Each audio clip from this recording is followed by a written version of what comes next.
On the night Adaeze buried the clay pot beneath the iroko tree, she made her husband promise never to dig it up. He agreed, the way men agree to things they do not understand, nodding once, then returning to their palm wine. But Emeka was a man who could not leave a mystery alone, and that pot would cost them everything. If you're new here, welcome to the channel. We tell stories that were never meant to be forgotten. Subscribe and ring the bell so you never miss a tale. Now, settle in. This one goes deep. The village of Umana had not seen rain in 4 seasons. The cassava shriveled in the ground before it could be harvested. The yam mounds collapsed into dry earth. Even the stream that divided the village from the forest, the one the elders called Anyam Miri, the eye of water, had retreated to a thin brown trickle that barely wet a man's ankle. People sold what they had, then they sold what they borrowed, then they sat in their compounds and counted the days. Emeka and Adaeze had been married for 6 years. They had 3 children, 2 boys and a girl, and a small farm at the edge of the village where, in good years, the yam grew fat and tall. But this was not a good year. This was the kind of year that broke families apart, that sent young men to the city and old men to the grave. Every morning, Adaeze would wake before dawn and stare at the ceiling of their one-room home while her children slept. She would count the tubers she had left. She would count the cups of rice.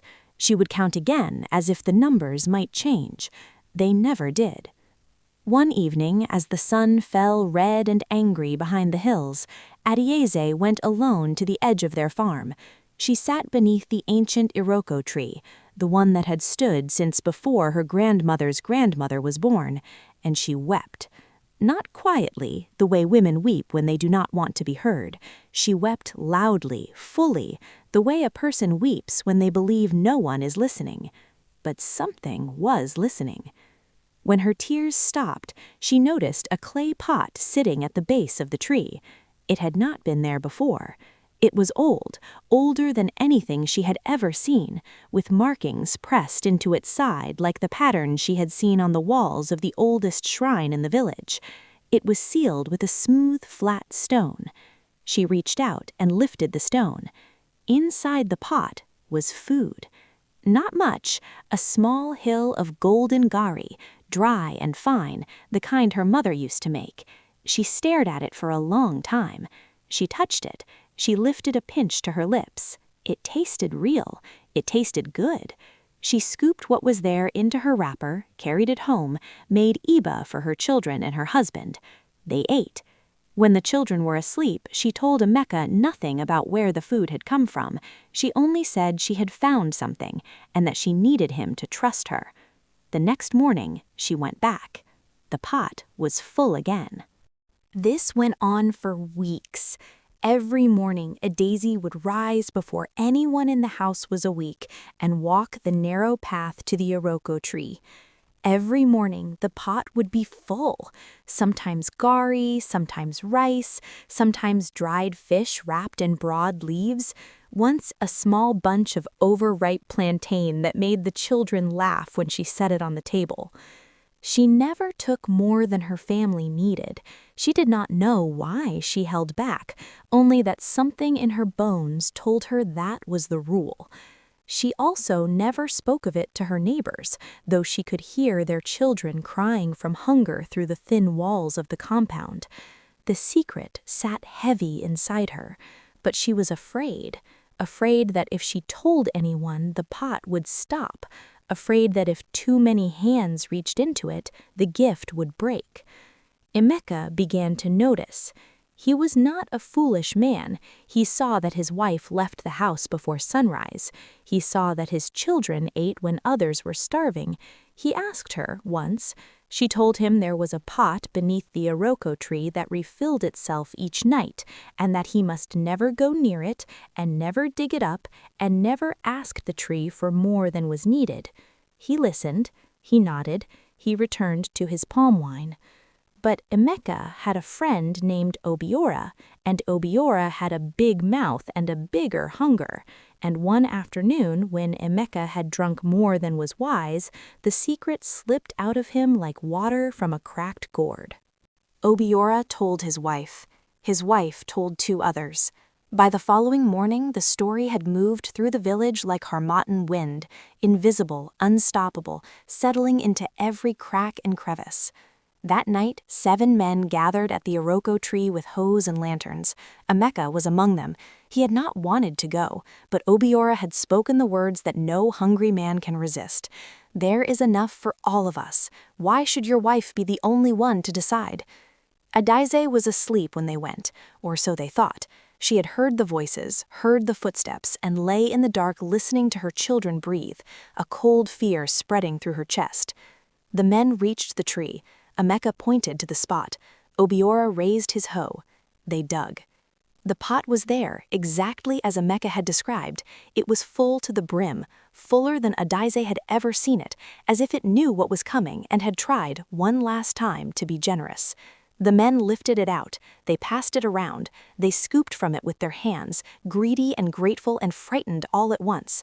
The food did not run out, not that night. But in the morning, when Adaeze went to the tree, the pot was gone, not empty, not broken, gone as if it had never been there, as if the earth had swallowed it back. She knelt beneath the iroko tree for a long time. The bark was rough beneath her fingers. The morning birds called to each other above her head. The ground was smooth and dry and told her nothing. She walked home. Emeka knew what he had done before she said a word. He saw it in the way she crossed the threshold.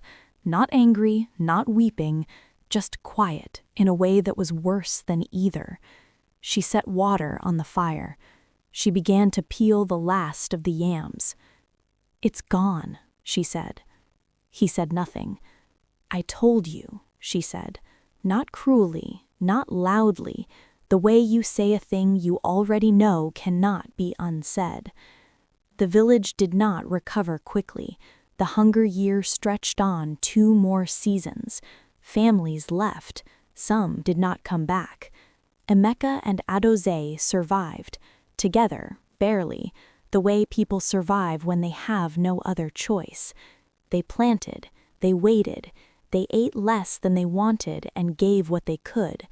But something between them had shifted, like a bone that heals crooked after a break, still strong, still whole, but never quite the same shape again. Years later, when the rains finally returned and the yam grew fat and the stream filled up and ran clear again, Adaeze would sometimes sit beneath the iroko tree in the evenings, not waiting for anything, not asking for anything, just sitting, her back against the rough bark, watching the light change. Her children grew up hearing this story, not as a lesson about greed, though it was that, not as a warning about keeping secrets, though it was that too. They grew up hearing it as a story about what gifts require of the people who receive them, about how the hardest thing to carry is not hunger, but trust, and about how some things, once broken, do not come back, but that does not mean they were not real. The iroko tree still stands at the edge of that farm. The elders say it is older than the village itself. On certain mornings, just before dawn, a woman's footprints can be seen in the soft earth at its roots. They lead nowhere, they lead everywhere. The story is told. Let those who have ears hear. If this story moved you, don't keep it to yourself. Share it with someone who needs to hear it tonight. Drop a comment below. Tell us, was Emeka wrong to dig, or was he just human? We read every single one. Subscribe for more folktales from the village. New story every week.